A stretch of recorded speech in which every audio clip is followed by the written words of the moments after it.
So my brothers and sisters, teenagers, for example, what do they want? They want belonging. They want a place to belong. They want to be known in this world, a place for them of importance. They want a belonging. They want an identity. They want to be recognized.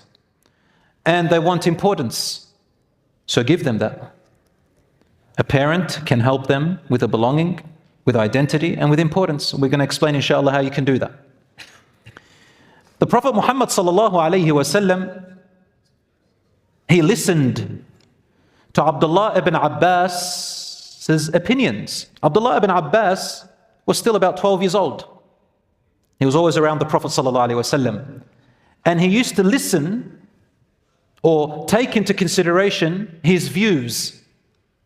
He wouldn't necessarily follow his views all the time, but he would allow Abdullah ibn Abbas to say opinions when he's in gatherings. He would say, Abdullah ibn Abbas, what do you think?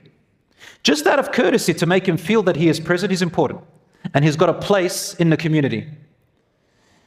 So he would show this 12-year-old that his view mattered, even if he didn't take it.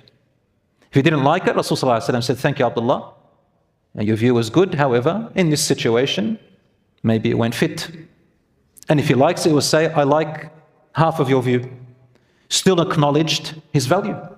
That is one example. Another example is that the Prophet ﷺ allowed young people to express their feelings and to be able to ask any question they liked. Even if there were questions that are not appropriate, or even forbidden questions in Islam, the only thing the Prophet, peace be upon him, would do is that he would guide them. He wouldn't make a big deal out of it, he would guide them. For example, one young man, probably 15, 16, entered the masjid and said, Ya Rasulullah, please make it halal for me. Please allow me, make it permissible for me to fornicate. How would you enter a mosque in front of everybody, face the Messenger of God, and ask him to allow you to fornicate? Let me commit zina, Ya Rasulullah. He had family there who wanted to get up and smack him. But the Prophet ﷺ said, leave him. No big deal. He's asking what naturally goes in the minds and feelings of young people. He's at that age. Took him aside. He gave him a few nice words. He started to give him some reasoning. Rasulullah ﷺ asked him questions. He said to him, what you're asking me, let's reverse it. Would you like anybody to be allowed if I allowed someone else to fornicate with your sister, for example? He said, no. Help, O Messenger of Allah, honored Messenger of Allah, I would never like that. He said, what about if you had a daughter and then I allowed someone else like you to commit fornication and he happens to stumble on your daughter and then commits fornication? Would you like that? He said, oh, Honorable Rasulullah, hasha, no, I wouldn't like it. And he kept counting more and more and more until he satisfied all the angles of his brain. His auntie, his mother, his grandmother, everyone. So he left saying, Wallahi, I started hating zina, fornication, just as much as I came in desiring it. But what I want to focus on here in this method, the approach of the Prophet ﷺ, is that he did not make the biggest deal out of his question, but rather he took it as a normal question. Even though it's not an appropriate question, but he took it as a normal question. And he made sure, very careful, that nobody down-talks him. Nobody abuses him. Nobody insults him. Nobody calls him names. Why? And Rasul ﷺ is to think of the future of this generation. What kind of psychological effect or self-esteem consequences will happen to that boy in the long run? Being in front of everybody, one of the worst things that a teenager just growing up, looking at their body and saying, look at me, I'm now someone, only to be embarrassed and shamed in public. That is one of the most lasting effects, negative effects on people. That stays with them for a long time. So the Prophet, peace be upon him, was very careful before he even advised him that nobody ruins this boy's self-esteem and confidence. And when he took him aside, it means he values his dignity. And if you look very carefully, if you want to think even deeper than that as a parent, he separated the individual, the boy, from his question. He didn't make the question him and him the question. Why? So the boy does not feel that fornication and sleeping around is part of his identity. But by taking him aside and asking him, he made the question objective and separated it from him as a personality. Didn't allow anybody to say, there goes that dirty boy who loves to do this or that. That's now his identity. Rasulullah made sure he separated that. This is very crucial for us to understand in the seerah of the Prophet ﷺ, to look at it even deeper, brothers and sisters. And he asked him, he didn't lecture him. When you ask someone and get them to think, guess what? From a neurological perspective, neurons create synapses, little tails that connect with other neurons in your brain. And you've got new bridges and channels in your brain that become your skill and become your expertise. You don't even need to think about it. It's like riding a bike, driving a car, learning a skill, learning footy, something like that. Neurons develop. So he got him to think. He never forgot about him. Another example of the Prophet Muhammad ﷺ of separating the individual from the act was a young man named Nu'ayman radiyallahu anhu. Nu'ayman was a joker. What do I mean by joker? He used to love to make jokes. And the Prophet peace be upon him guided him in how to say jokes. He never stopped him. In fact, when he said jokes, the Prophet peace be upon him would smile. The Prophet ﷺ never laughed like kahkah, but he would smile and sometimes produce a small sound. But when he found something really funny, you could see the Prophet's gums, which means he smiled even more. That's his laughter, sallallahu alaihi wasallam. So this Nu'ayman, whenever he said a joke, the Prophet peace be upon him would show him that he's laughing. He encouraged him to joke because joking has a good effect, but not too much of it. But he would guide him in how to joke. One day he was an alcoholic and he used to pray and everything, but he couldn't leave wine. So he used to enter the Prophet ﷺ and say, Messenger of Allah, punish me, punish me, punish me. And he would tell the companions to hit him with their scarf, nothing, just hit him out of, just to embarrass him, not to return back to it. And he would go back feeling okay. And he would come back, drink and come back, drink and come back. Until one companion said, he feels no shame. The Prophet, peace be upon him, said, please don't say that about your brother. Wallahi, I know that he loves Allah and His Messenger. And don't assist the shaitan against him. He'll start taking it as his own identity. Nu'ayman, the alcoholic, the loser, the one who has no control over himself. He said, don't let the shaitan make him think that. He separated drinking wine from the character of this young man, Nu'ayman. And he said, he loves Allah and His Messenger. That's his character, and the Prophet emphasized it. Think about it even more, brothers and sisters. Why did the Prophet, peace be upon him, emphasize? He loves Allah and His Messenger so that nobody else can talk about the alcohol, because that's not his identity. He wants him to hate that. He wants him to not make it himself. What he wants him to know, and how he is known, is that he is a man like everyone else who loves Allah and His Messenger and is ready to fulfill that. And that was the pathway to help him overcome his weakness of addiction. Sallallahu alayka ya Rasulallah. Another thing is the Prophet sallallahu alayhi wasallam showed value and preciousness to his daughters and to the girls. For example, Fatima radiyallahu anha, his daughter. How did the Prophet, peace be upon him, raise his children and treat them, do you think? We find simple stories that tell you so much. When the Prophet, peace be upon him, was on his deathbed, dying, sallallahu alaihi wasallam, he became unable to walk. And so he was laid on his bed, and he also lost the ability to speak for a little short time before he died, sallallahu alaihi wasallam. Then he was able to speak, so for a short time. His daughter Fatima radiyallahu anha, she was about 26 years old at that time, according to the narrations. When she entered, she cried for two reasons. The first reason she cried is how she saw her father, sallallahu alaihi wasallam, in pain. Obviously, she felt sorry for him and pain. The second reason she cried She said, my father, whenever I entered, he would get off his seat, kiss me on my forehead, grab me gently by my shoulders with a smile and place me in his place. He would seat me in his seat, the Prophet ﷺ's seat. Nobody else had that privilege.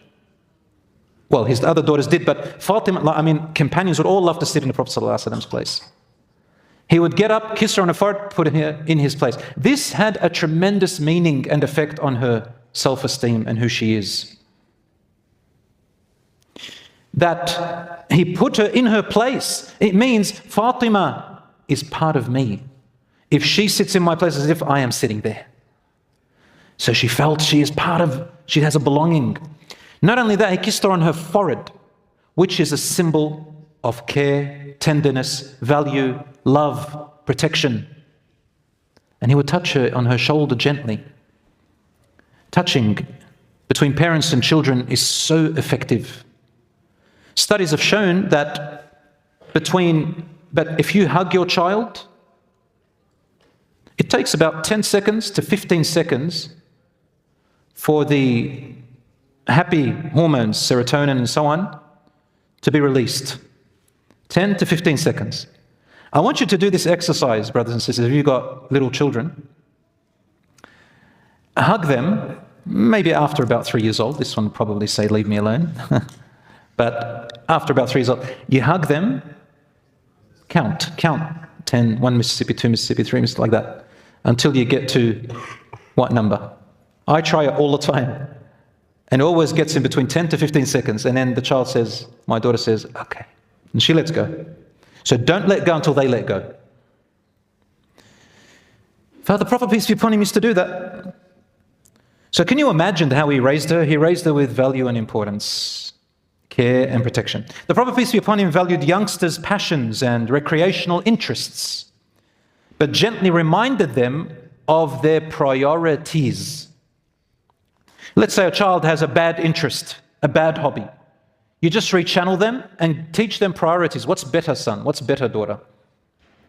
For example, Abdullah ibn Mas'ud. He was about 10 or 11 years old and used to serve the Prophet, peace be upon him, voluntarily. His mother would like him to serve, and he learned from the Prophet, peace be upon him. He used to send him on errands, things to do. And this is a good idea, that when you have 10-year-olds or 11-year-olds, 12-year-olds, 15, give them chores, give them responsibilities, give them rewards as well. And give them consequences appropriately. And never put them down, even if they make mistakes. Children with responsibilities and chores grow up to appreciate life. They become giving. They become confident in themselves, and their self-esteem is quite high.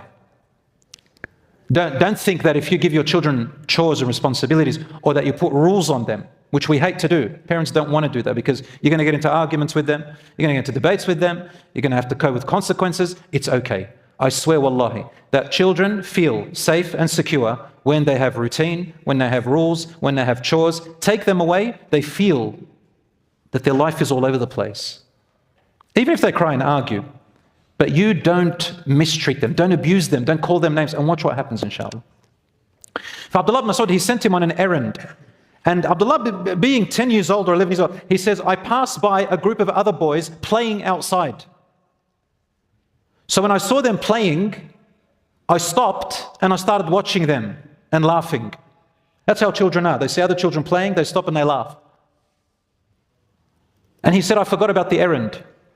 He said, suddenly I hear a voice, a tender, kind voice behind, which is familiar, the voice of the Prophet ﷺ. He had followed him. He said to him, while smiling, what happened to the errand, ya Abdullah? He says, I turned around, the Prophet peace be upon him was laughing, but also mentioning the errand. What did that mean? What does it mean? It means the Prophet peace be upon him acknowledges the fun that Abdullah is looking at, and he wants him to have fun. And he likes it too.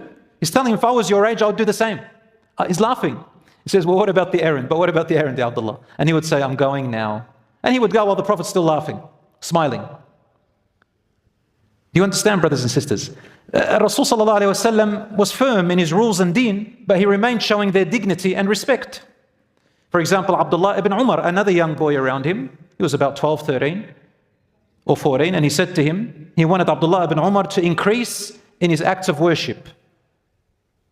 He wanted him to pray more, like the night prayer. He found that Abdullah ibn Umar had the capacity and he had the love for the deen and worship. So he used to say, instead of telling him, pray night prayer, he would say to him, how amazing would the rank of Abdullah ibn Abbas become if he added to his worship night prayers?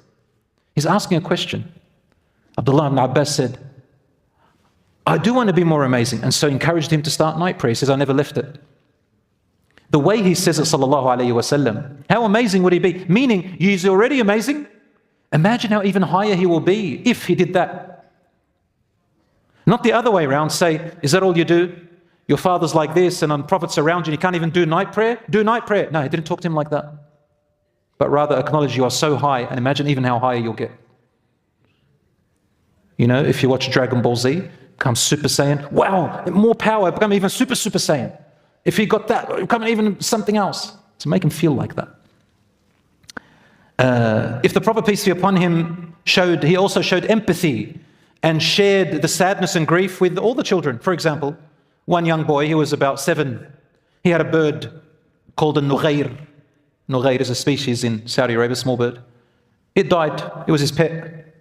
And the Prophet, peace be upon him, used to go and sit with him. He went in to pay him condolences. He put his arm around him, and he shared with him his sadness with a smile. He said, ماذا فعل النغير? What did the nughair used to do? Tell me what he used to do. And he would tell him, I'd jump up here and I used to feed him like that. And the Prophet peace be upon him would listen all about the life of his bird that had passed away. He's showing him interest, even though it's not important to the Prophet, peace be upon him, but to the young boy it's important, it's his world. So the Prophet, peace be upon him, entered into this boy's world and he became part of it. That is tremendous, of well-being and strength. What would we say, A little child cries for something and say, you wuss, lost a bird. Kids are dying over, you're worried about a bird. Stand up, you're a boy. No. Subhanallah. I'm sure no one does this here, but you can imagine. If the Prophet, peace be upon him, was upset or angry with any of the youngsters, he would never rebuke them.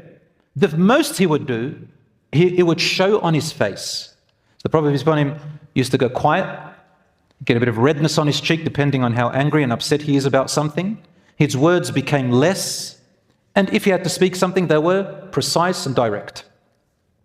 No abuse, no put-downs. And when those who did the wrong fixed what they did wrong, guess what? He never, ever, ever brought it up again. Never reminded them of their past mistake, ever. This is very important. This is crucial for us to understand, not just as parents, but just even our relationships, brothers and sisters, in any relationship. Once a person has apologized, has really fixed themselves, has done the wrong, we don't continue to guilt trip them every time about their past. And this is how the shaitan loves to take control of others. But Rasulullah never reminded them ever again, but rather looked forward and encouraged them. We all make mistakes. A father spilled the milk in the kitchen.